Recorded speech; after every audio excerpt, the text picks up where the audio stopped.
Hello दोस्तों, कैसे हो आप लोग। आशा करते हैं आप सब अच्छे होंगे। तो चलिए शुरू करते हैं। खराब से खराब किस्मत को बदलने की ताकत रखते हैं शास्त्र में बताए गए ये नियम। भारतीय शास्त्रों में जीवन को बेहतर बनाने और खराब से खराब किस्मत को बदलने के लिए कई नियम और उपाय बताए गए हैं। ये नियम आध्यात्मिक, नैतिक और व्यवहारिक जीवन से जुड़े होते हैं। यदि इनका पालन किया जाए तो व्यक्ति अपने जीवन को सकारात्मक दिशा में ले जा सकता है। नीचे ऐसे ही कुछ शास्त्रों में बताए गए नियमों का विस्तृत वर्णन दिया गया है। 1. सत्य और धर्म का पालन। शास्त्रों में कहा गया है कि सत्य और धर्म का पालन करने से जीवन में सकारात्मक ऊर्जा का संचार होता है। सत्य का महत्व। सत्य बोलने वाला व्यक्ति समाज में आदर पाता है और उसका मन शांत रहता है। धर्म का पालन। धर्म का पालन करने का अर्थ है अपने कर्तव्यों को ईमानदारी से निभाना और दूसरों के साथ न्याय और दया का व्यवहार करना। उदाहरण, महाभारत में युधिष्ठिर ने सत्य का पालन किया, जिससे वे धर्मराज के रूप में पूजनीय हुए। 2. कर्म का सिद्धांत। श्रीमद् भगवद गीता में कहा गया है, कर्मण्येवाधिकारस्ते मा फलेषु कदाचन। इसका अर्थ है कि व्यक्ति को अपने कर्म पर ध्यान देना चाहिए, न कि उसके परिणाम पर। अच्छा कर्म जीवन में भाग्य बदलने का आधार बनता है। किसी भी परिस्थिति में निष्काम भाव से कर्म करना ही सही मार्ग है। 3. सकारात्मक सोच और धैर्य। शास्त्रों में बताया गया है कि नकारात्मक सोच और अधीरता व्यक्ति की किस्मत को और खराब कर सकती है।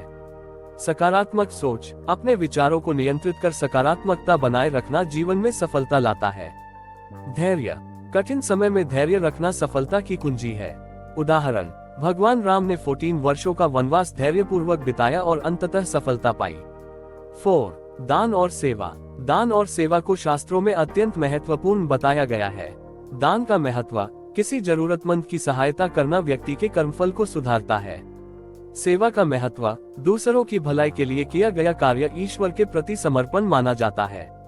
उदाहरण, विदुर नीति में दान को मानवता की सबसे बड़ी शक्ति बताया गया है। 5. भक्ति और ध्यान। ईश्वर की भक्ति और ध्यान व्यक्ति के मन और आत्मा को शुद्ध करता है। भक्ति का प्रभाव। भगवान का नाम जपने से नकारात्मक ऊर्जा समाप्त होती है। ध्यान का महत्व। ध्यान मन को शांत करता है और व्यक्ति को अपनी आंतरिक शक्तियों से जोड़ता है। उदाहरण, मीराबाई ने भगवान कृष्ण की भक्ति के माध्यम से अपने जीवन की सभी समस्याओं का समाधान पाया।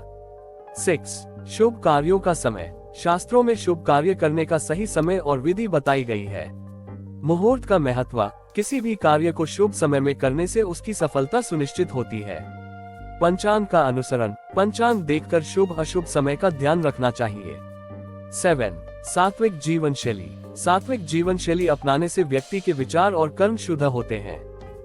भोजन का प्रभाव। शास्त्रों में बताया गया है कि सात्विक भोजन मन को शुद्ध करता है। आचरण का महत्व। सदाचार और नैतिकता जीवन में सफलता का मार्ग प्रशस्त करते हैं।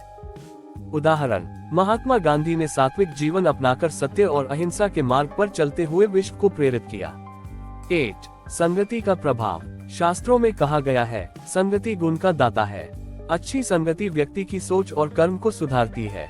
बुरी संगति से बचना आवश्यक है, क्योंकि यह जीवन को नकारात्मक दिशा में ले जा सकती है। 9. व्रत और उपवास। शास्त्रों में व्रत और उपवास को शारीरिक और मानसिक शुद्धि का माध्यम बताया गया है। उपवास का महत्व। यह आत्मसंयम सिखाता है और मन को नियंत्रित करता है।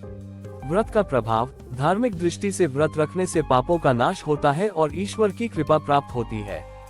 उदाहरण, माता पार्वती ने भगवान शिव को पति रूप में पाने के लिए कठोर व्रत किया था। 10. गुरु का मार्गदर्शन। शास्त्रों में गुरु को जीवन का मार्गदर्शक माना गया है। गुरु का महत्व। गुरु के बिना ज्ञान अधूरा है।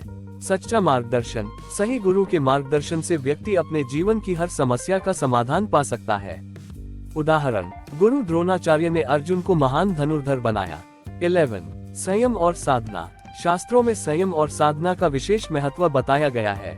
संयम का पालन। अपनी इंद्रियों को नियंत्रित करना। साधना का प्रभाव। नियमित साधना से आत्मा और परमात्मा का मिलन होता है। 12. भाग्य और प्रयास का संतुलन। शास्त्रों में बताया गया है कि भाग्य और प्रयास का संतुलन जीवन में सफलता लाने के लिए आवश्यक है। भाग्य को बदलने के लिए कर्मशील बनना जरूरी है। आलस्य और भाग्यवादिता से बचें। 13. प्राकृतिक नियमों का पालन। प्रकृति के नियमों का पालन करने से जीवन में संतुलन आता है। सूर्य नमस्कार। सुबह सूर्य को जल अर्पित करने से सकारात्मक ऊर्जा मिलती है। जल, वायु और भूमि का सम्मान, प्रकृति का सम्मान करने वाले व्यक्ति पर ईश्वर की कृपा बनी रहती है। 14. मंत्र जाप और हवन। मंत्र जाप और हवन को शास्त्रों में आध्यात्मिक शुद्धि का माध्यम माना गया है। मंत्र जाप यह मानसिक शांति और ऊर्जा प्रदान करता है। हवन ये वातावरण को शुद्ध करता है और सकारात्मकता लाता है। निष्कर्ष, शास्त्रों में बताए गए ये नियम जीवन को नई दिशा देने और खराब से खराब किस्मत को बदलने की शक्ति रखते हैं। इन नियमों का पालन करके व्यक्ति अपने जीवन में सुख, शांति और सफलता पा सकता है। ये केवल धार्मिक नियम नहीं है, बल्कि इन्हें जीवन के हर पहलू में लागू किया जा सकता है। अगर आपको हमारी ये वीडियो अच्छी लगती है तो हमारे वीडियो को लाइक करो, कमेंट करें, हमें बताएं और आपको किस चीज पर वीडियो चाहिए और हमारे चैनल को सब्सक्राइब करना ना भूलें। ऐसा वीडियो हम आपके लिए लाते रहेंगे। धन्यवाद।